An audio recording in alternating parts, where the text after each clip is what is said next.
মনে রাখবেন, যখন বাঁধা বেড়ে যাবে মনে রাখবেন ধৈর্য ধরতে পারলে উন্নতি আপনার সামনে চলে আসছে। সুবহানাল্লাহ। যতই বদনামের শিকার হবেন, যতই আপনার দুর্নামের শিকার হবেন, যতই আপনার গীবতের শিকার হবেন, যতই হিংসার শিকার হবেন, শ্রদ্ধার সাথে সবাইকে বলে যাচ্ছি, প্রত্যেকটা নবীকে আল্লাহ যে পাঠিয়েছেন নির্দিষ্ট দায়িত্ব দিয়েছেন। এই দায়িত্বের আবার একটা নির্দিষ্ট এরিয়া ছিল। যেমন আদম নবীকে দায়িত্ব দিয়েছেন ব্রাহ্মণবাড়িয়ার জন্য, মুসা নবীকে দায়িত্ব দিয়েছেন সিলেটের জন্য, ঈসা নবীকে দায়িত্ব দিয়েছেন চট্টগ্রামের জন্য, দাউদ নবীকে দায়িত্ব দিয়েছেন নোয়াখালীর জন্য, ইসহাক নবীকে দায়িত্ব দিয়েছেন রাজশাহীর জন্য। এক একটা সেক্টরে আদম নবীর দায়িত্ব পড়েছে ব্রাহ্মণবাড়িয়া। ব্রাহ্মণবাড়িয়ার বাইরে কেউ যদি ইসলাম ধর্ম গ্রহণ না করে সেটা আদম নবীর দায়িত্বে নাই। জোরে বলেন না। এবার বলেন, প্রত্যেকটা নবীকে আল্লাহ এরিয়া দিয়েছেন কত? বিশ্বের সামনে ছোট ছোট, বিশ্বের সামনে। এবার সারা বিশ্বের সামনে ব্রাহ্মণবাড়িয়াকে চিন্তা করেন, সারা বিশ্বের মানচিত্রে যদি আপনি চট্টগ্রাম চিন্তা করেন, একদম ছোট। কিন্তু আল্লাহ পাক ওনাদেরকে হায়াত দিয়েছেন, সময় দিয়েছেন বেশি। আদম নবীকে দিলেন 1000 বছর। সুবহানাল্লাহ। জায়গা কম, এরিয়া কম, দায়িত্ব কম, সীমানা কম, সময় দিয়েছেন। নূহ আলাইহিস সালামকে জায়গা দিয়েছেন কম, সময় দিয়েছেন বেশি। মুসা আলাইহিস সালামকে জায়গা দিয়েছেন কম, সময় দিয়েছেন বেশি। হযরত ইউসুফ আলাইহিস সালামকে জায়গা দিয়েছেন কম, সময় দিয়েছেন বেশি। এবার আমাদের নবীর বেলায় যখন আসলো, নবী রাহমাতুল লিল আলামিন বলে, আল্লাহ সবার এরিয়া তো বুঝাই দিছো, আমার এরিয়া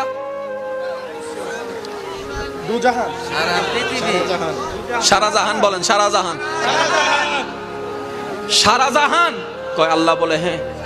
তাহলে ওনার যদি চট্টগ্রাম পায় 1000 বছর পায়, আমারও তো দিবা নিশ্চয় 10-20 কোটি বছর। কয় না, আপনার সময় মাত্র 63 বছর।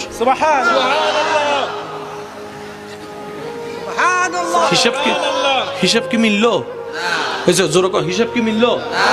ওনাদেরকে দিছে জায়গা ছোট, হায়াত বেশি, 1000 বছর। মুখে আটার কথা নিয়ে কত বছর এরিয়া দিছে 70।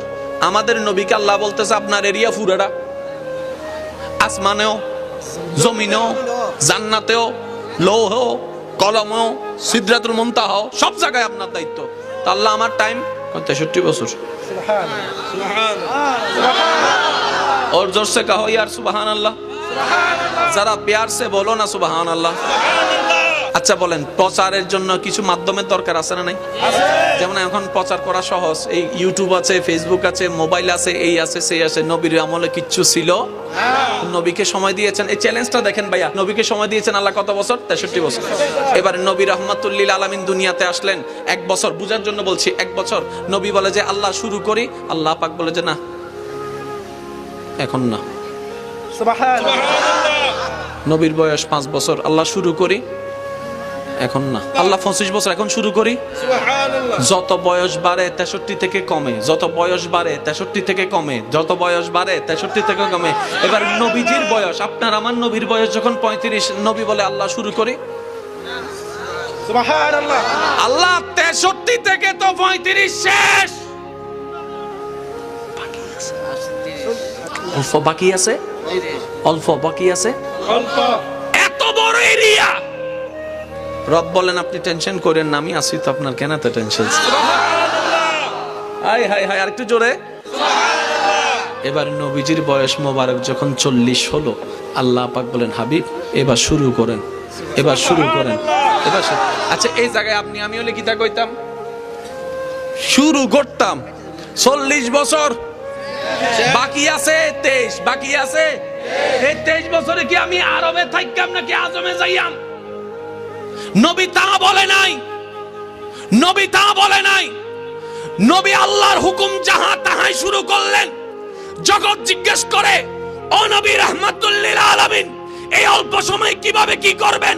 নবী বলে সেটা আমার দেখার বিষয় নয়, আমার মালিক যা হুকুম করেছেন আমি সেটাই করতে শুরু করব। আমার কাজ করে যাওয়া, পৌঁছায় দেওয়ার দায়িত্ব আমার রবের।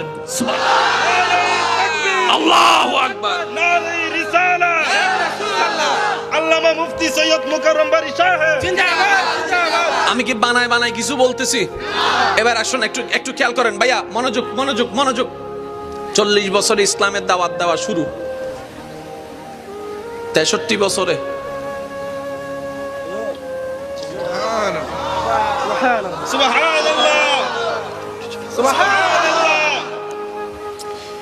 অল্প কিছু দিনের ভিতরে আফ্রিকা থেকে কালিমার আওয়াজ শোনা যাচ্ছে।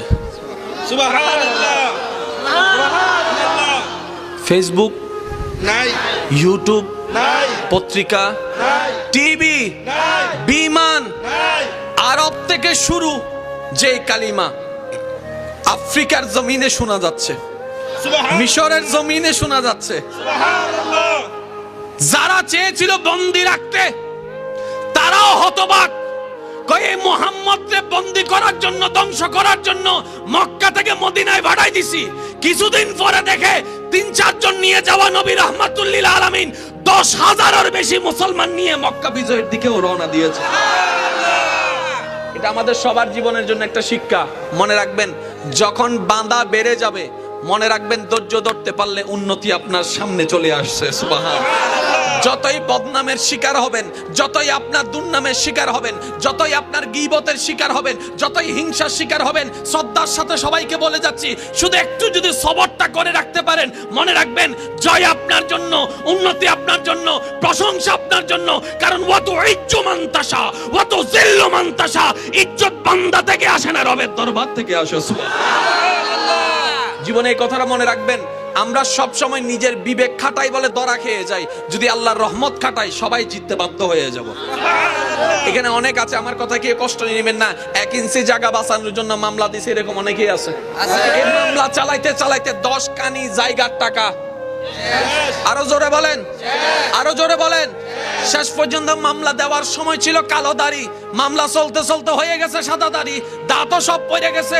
এবার উকিলে কয় আইয়েন, আমি আর পারতাম না,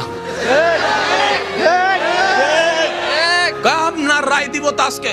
আর রায় আর লাগতো না, হাঁটতে হাঁটতে জোতার তলাটা ক্ষয়ে গেছে, এখন পায়ে ধরছে, বেড়া আর পারতাম না, যা 1 ইঞ্চি মাফ করে দিছি। এত বছর পরে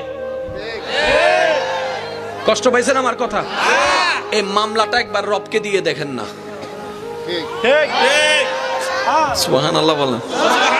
আমি প্রায় সময় একটা কথা বলি, আমরা এমন রবের বান্দা যার কাছে কোনো কমতি, আমরা এমন রবের বান্দা যিনি দিতে কিপটামিও করে, তো পাই না কেন? নেওয়ার মতো নিতেও জানি না, চাওয়ার মতো চাইতেও জানি না। যখন এই হাত তুলি আল্লাহুম্মা আমিন, ঠিক ঠিক ঠিক ঠিক ঠিক ঠিক, মিষ্টি টিষ্টি কিছু দিবনি, ঠিক ঠিক। আবার চাইতেছে কেমনে করে, আল্লাহ আল্লাহুম্মা আমিন, আল্লাহ আমার এটা দাও, ওইটা দাও, ওইটা দাও, ওইটা দাও, ওইটা দাও, একটা লিস্টি কইতেছে, এটা দাও, ওইটা দাও, ওইটা দাও, ওইটা দাও, ওইটা ওইটারও বাড়ির মাইয়াটা একটু লাইন করে দাও। ঠিক। আল্লাহ কই এটা কিতা কইছ তুই? আল্লাহ দোয়া করছি। আল্লাহ কই এটা দোয়া নি, এটা দোয়া নি। এইভাবে দোয়া করি, আবার 3 মাস 4 মাস পরে যখন কিচ্ছু পাই না, আবার আমরা কই এত করে চাইলাম আল্লাহর কাছে, আল্লাহ আমারে দিল না। আল্লাহ পাক বলে, বান্দারে তুই যদি চাওয়ার মতো চাইতে জানিস দিল থেকে, মুখে আওয়াজ করা লাগবে না, শুধু মন থেকে বল, আমি রব ওইখান থেকে তোর পূরণ করে দিব। সুবহানাল্লাহ। আজকে আমি আপনাদেরকে উলামায়ে কেরামের দোয়া নিয়ে একটু কথা বলতে চাই। এরকম মামলা হাজারটা আছে না নাই? মামলার রায় হতে হতে মামলাদাতা যেরকম না, মামলাদাতা এমনও আছে দাদার মামলা নাতিয়ে চালাইতেছে। এবার আসেন না, মামলাটা একবার রবের কাছে দেন, তারপরে দেখেন মামলাটা কি হয়।